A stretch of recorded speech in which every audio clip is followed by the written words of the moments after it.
All right, today we're going to talk about gambling. This is where I tell you guys to gamble responsibly, gamble legally, all that, right? I can't make any of these bets because I'm in California, but this is more just a way to look at the landscape of the NBA and find stuff that I believe is interesting to talk about, and maybe where my opinion differs from the odds. So what I'm going to do is break it down in 3 different tiers. I'm going to give you some long shot bets, some crazy bets, but if you got money to waste, maybe I put a little bit on that. I'm going to give you some, those are interesting bets, take a flyer on that one. Then I'm going to tell you guys the ones that I would bet. And remember, it's a odds thing, right? So it's not going to be me saying, oh, Shea, you should bet on Shea to win MVP. That, of course, right? So let's get into it. And I'm going to be using DraftKings Sportsbook, not sponsored.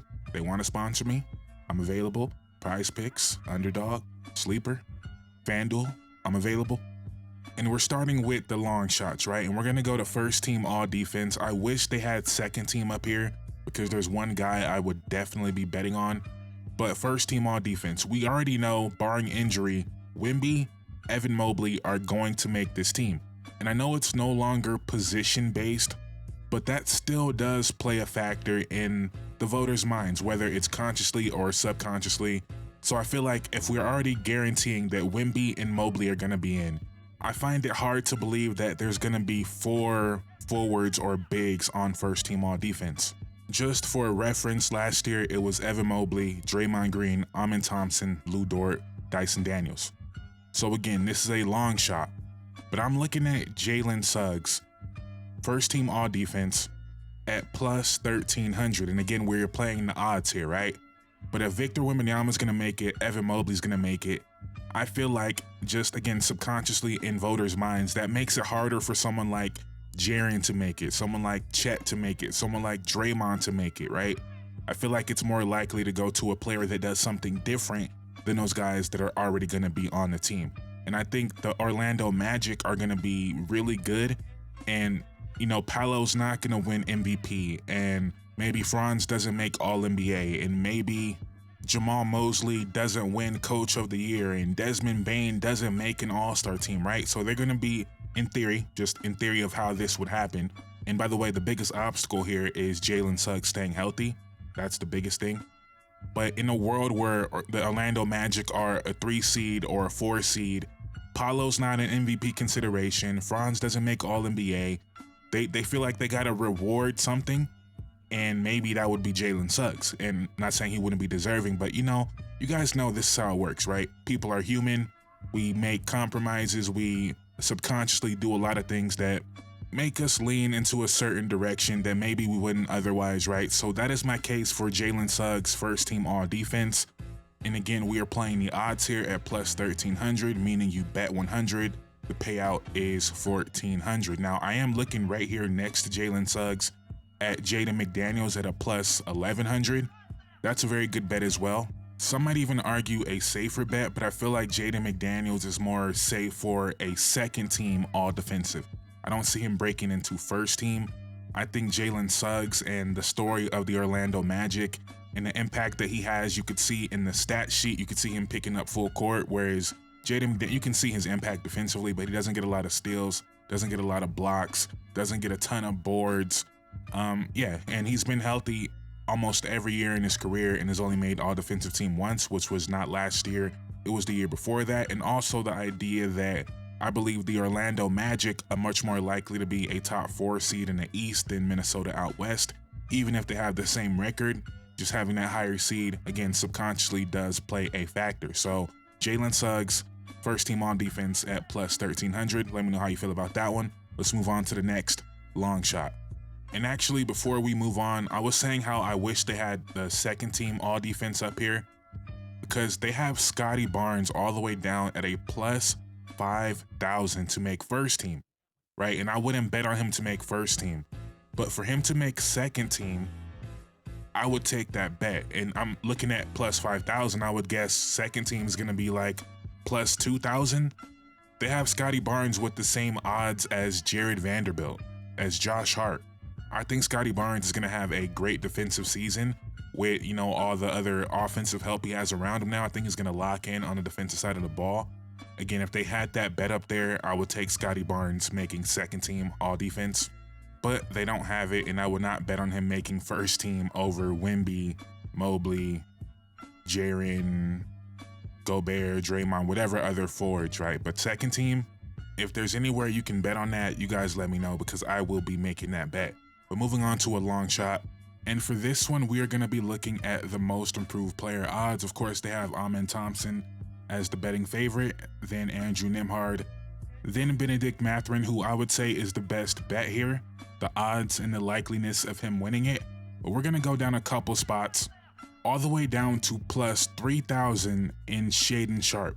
Now, if you've been around this channel, you know I haven't necessarily been the biggest believer in Shaedon Sharpe.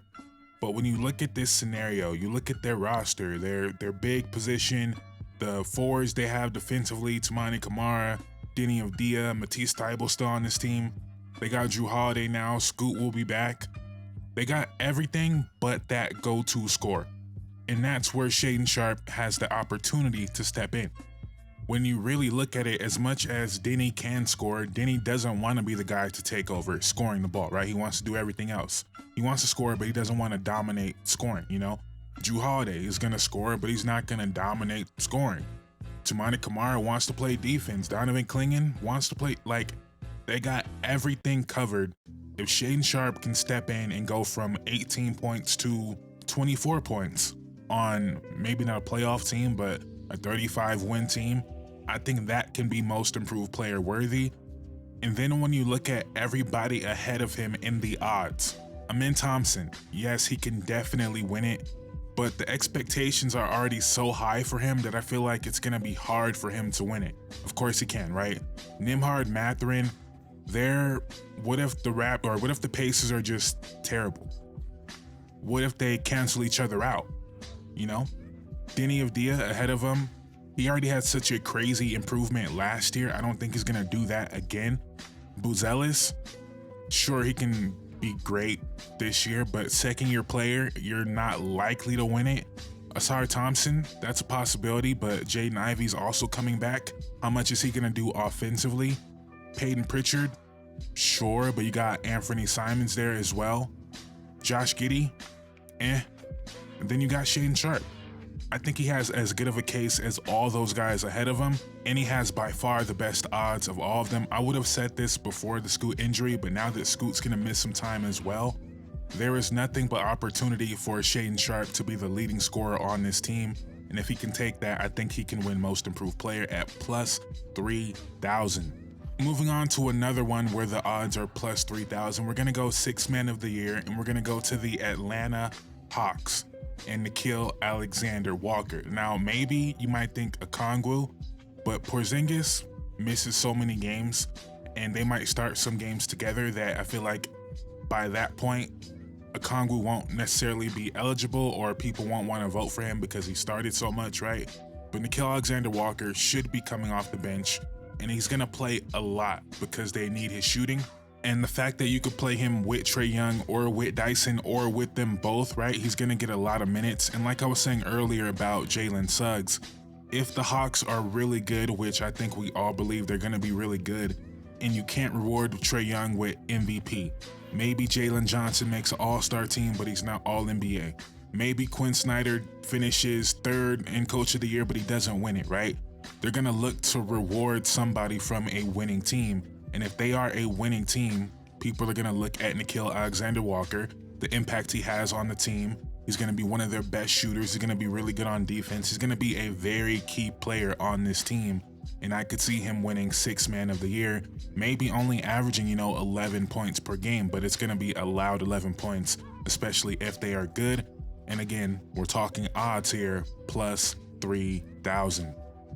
All right, so now we're gonna go from the long shots to things I could absolutely see happening, but I wouldn't necessarily be 100% confident betting my money on it. But it's not far-fetched, right?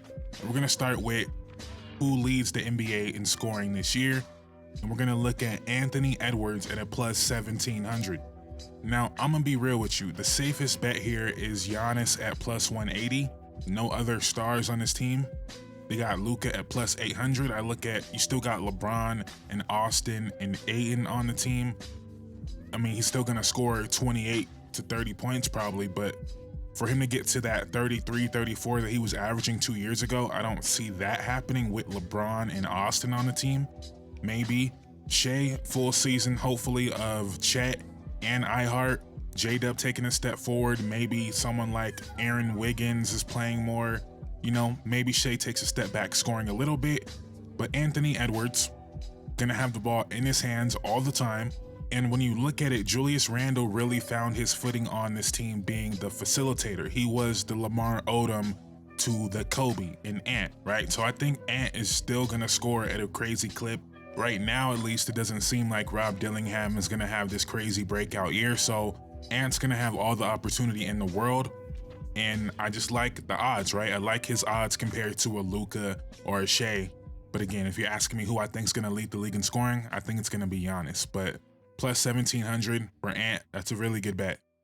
And speaking of scoring, we're gonna go out to Toronto and look at Brandon Ingram at a plus 1,100 to average 25 points or more. Now, he has never got to 25 points, right? His closest was 24.7. Now, on the surface, you look at this team, you look at RJ Barrett, Scotty Barnes, Emmanuel Quickley, Brandon Ingram, you think it would be like an even scoring distribution. You would think they'd all average around 22 to 24 points. But everything we are hearing out of Raptors training camp is emphasizing the idea that Brandon Ingram is gonna be that guy for us as a scorer. They seen what happened last year with Scotty Barnes. He struggled a lot in a primary role as a scoring option. The efficiency was terrible. They're buying into the best version. They're buying into the idea that the best version of Scotty Barnes is not #1 option. It's the guy that helps out everywhere on the court. And they're emphasizing that Brandon Ingram is that #1 option. And what made me really think this was a possibility, I mean, I already thought it was, but hearing RJ Barrett's comments at Media Day, he seems to be fully aware that Brandon Ingram is there. He seems fully aware that Brandon Ingram is gonna be their guy. Even though if you were RJ Barrett and you put up the numbers that he put up, he would be well in his rights to believe that there's no way he should be taking a backseat to Brandon Ingram. But it seems like he's fully bought in. He wants to remain in Toronto. He knows if he doesn't buy in, he's probably gonna be gone. So I expect RJ and Scotty to be fully bought into the idea of getting the best out of Brandon Ingram. Their coaching staff seems to be saying the same.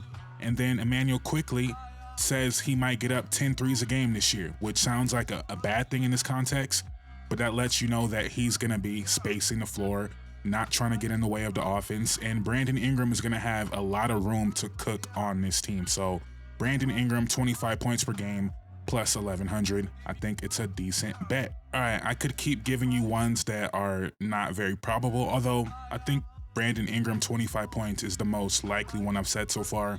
Anthony Edwards leading the league in scoring, things that can happen for sure.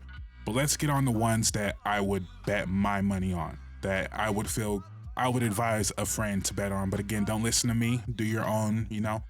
I'm just having fun talking about the upcoming NBA season. So one that I would for sure bet on, this is the #1 bet I would feel good about making, the New Orleans Pelicans at plus 380 to be in the play-in. They don't have to win the play-in. They just have to finish the regular season 7 through 10. And is that not where you would have them? Maybe you'd have them at 11 or 12.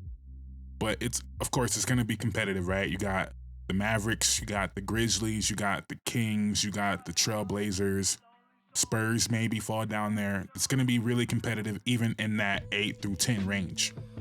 But those odds, plus 380 to be 7 through 10, I really like that for the Pelicans. So that's one I would for sure put my money on.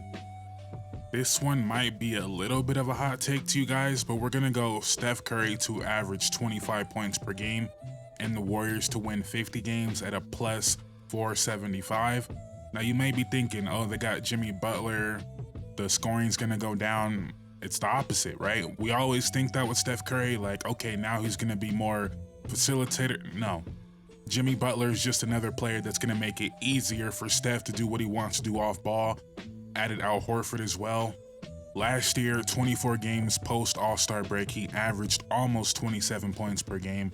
So I think he gets a little bit over 25. and the Warriors are a really good team and they win 50 games, plus 475. I like that bet as well. And the last one I'm gonna bring up, well, it's between two. I can't really decide on which one I think is more likely to happen.